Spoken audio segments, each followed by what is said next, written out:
We begin this news hour in Sudan, where supporters of the pro-democracy movement have taken to the streets of Khartoum to celebrate a power-sharing agreement reached with the ruling military council. Leaders of the movement, which drove longtime dictator Omar al-Bashir from power in April, welcomed the deal as a victory for their revolution.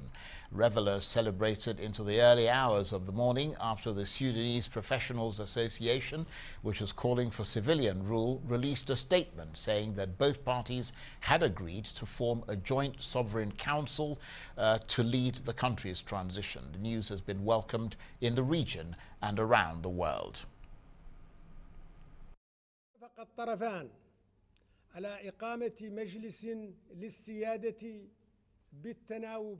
The two sides agreed to establish a sovereign council to be shared between the military and civilians for 3 years or a little more. They also agreed to create a civilian government that is nationalist, competent and independent under the leadership of a prime minister that has the same qualities.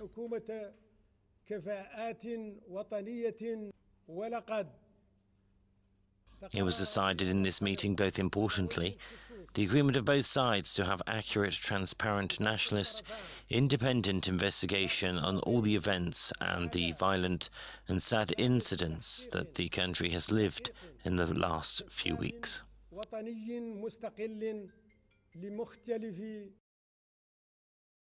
And we'll return to that story of that historic agreement signed in Sudan just in a few minutes from now. Well, some of the families of the Ethiopian Airlines victims have rejected Boeing's plan to donate $100 million to help relatives and communities affected by the crash of one of the 737 MAX planes southeast of Addis Ababa in March. Stephen Gachi, a lawyer for some families of the victims of the Ethiopian Airlines flight ET302, said that the deal offered by Boeing did not eliminate the need to seek reparations. The crash of the Boeing 737 MAX jet came only 5 months after the same model of plane plunged into the sea off Indonesia. The two disasters killed a total of 346 people, triggered the global grounding of the aircraft, and wiped billions off Boeing's market value.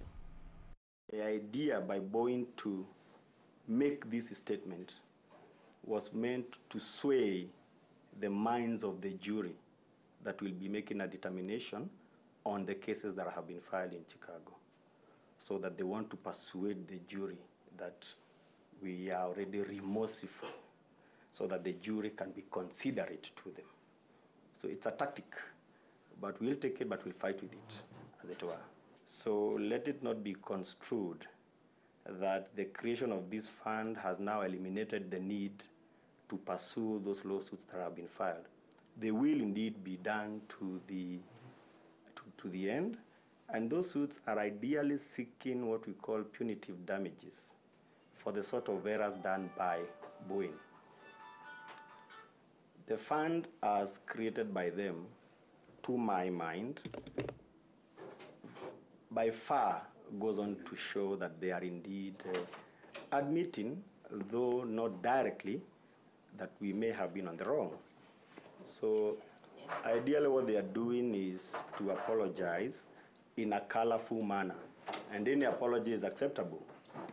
But that apology, any apology that is offered, does not eliminate the need to seek reparations. So far we have about 15 families. In fact, I think most of them are Kenyans. In fact, not most of them. There are two. It is 15 Kenyan families plus 2 from Ethiopia, and we're also making contact with some few Chinese who are in that plane. So 15 Kenyan, 2 from Ethiopia, and we're also making contact with some Chinese so far. There were about, I think, 6 passengers from China.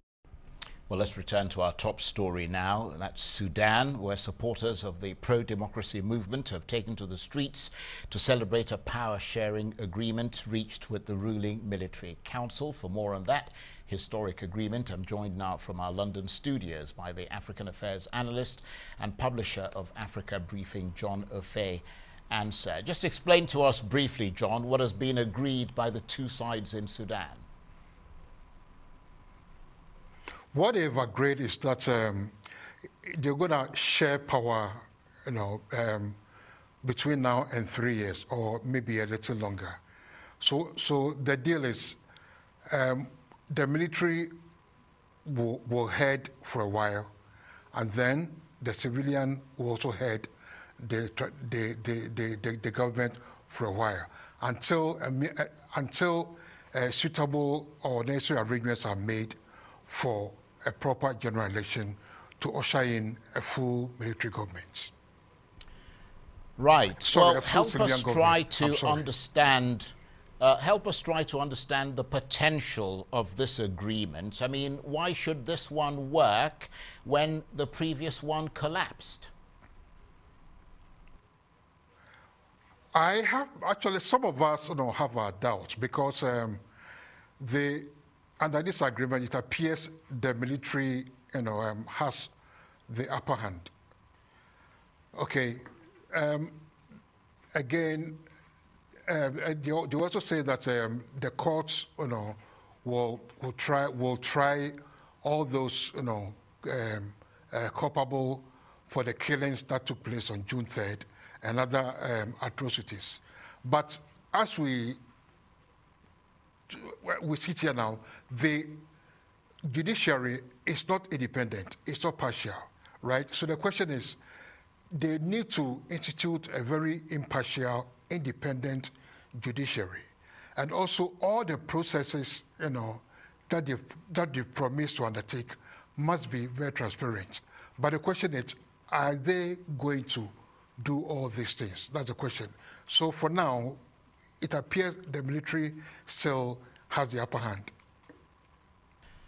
And from what I understand, the key element here on both sides is compromise. But let's face it, the transition is a very long time. I mean, it's 3 years, and there will need to be more compromise going forward. So a treacherous path still to navigate, and trust and willingness will still have to be built. Yes, the trust, you are very right. No, the trust and willingness will still have to be built. But the question is, will the military relinquish, the military faction of the unity government now, if one can call it that, will they be ready to relinquish power to a fully elected civilian regime? That's the question. Because the deputy head of the Transitional Military Council, General Mohammed Dagado, popularly known as Hemeti, he still controls the RSF, the Rapid Support Forces, popularly known as the Janjaweed. And these forces are mainly responsible for all the killings that have taken place, since June 3rd. Okay, and this man, General Dagado, is still the head. So are there going to be any guarantees that, people like him, Hemeti and others, will be protected? Again, like I said earlier on, will the judiciary be independent, and impartial enough to, see the processes through? That's a big question hanging over the whole situation now. Okay, so the future, though yes, everybody is happy they've come to a compromise, the future is still not very, very clear. Yes, and a critical point you mentioned there, the military. Within the armed forces, there are differences, and also differences within this broad coalition of opposition forces. And this will obviously need to be narrowed to maintain stability. Is that what potentially could derail things, divisions?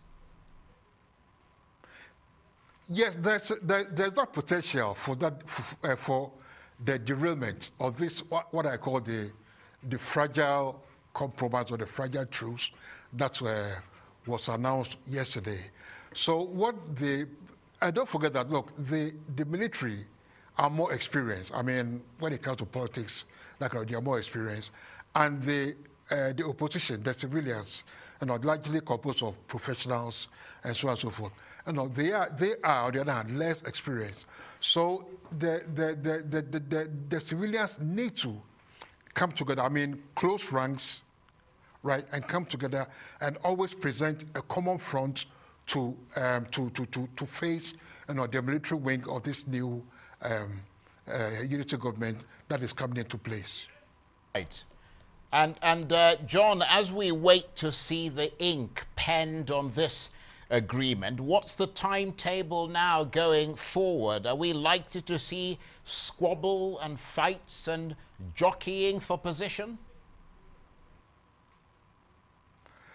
Yes, there will be, because one thing I forgot to mention, that they said we are going to appoint a civilian prime minister. Okay, so the jockey for positions, I mean, this is Africa. It's not only peculiar to Africa, but in politics everywhere. Jockey for positions are bound to take place. But who gets the upper hand among the civilians is yet to be seen. As they jockey for those choice positions, will the people leave the streets and their protests, trusting that this deal will give them finally what they want, which is the transition to civilian rule? In fact, one significant thing, when this compromise was announced, we also, the jubilation, I mean, the anger, the frustration, the protests immediately turned to jubilation on the streets, far and wide, all over. So we believe that the protests, the agitations, are going to subside for the time being.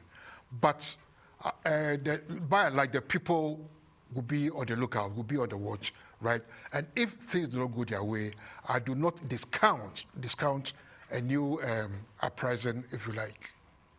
Okay, John, thank you ever so much. John Ofe-Ansah, the African Affairs analyst and publisher of Africa Briefing there. You're watching Arise News Hour. Plenty